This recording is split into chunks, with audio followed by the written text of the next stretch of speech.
video, we're going to show you how to use and troubleshoot your new Dart Tech Equalizer blaster. First, let's unpack everything.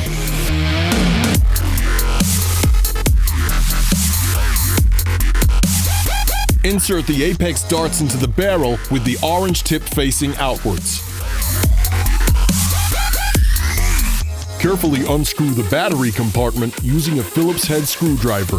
Adult supervision or assistance may be required for this part. Insert 4 AA batteries as shown.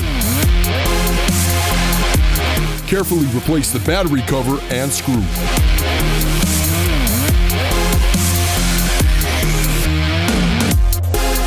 Whilst holding down the rev trigger, firmly press the firing trigger to start blasting.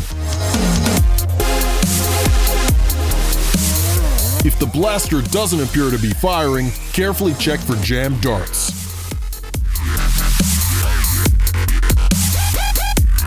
If the blaster is firing incorrectly or jamming often, ensure the firing trigger is being pulled all the way back. Also check to make sure that your batteries are inserted correctly.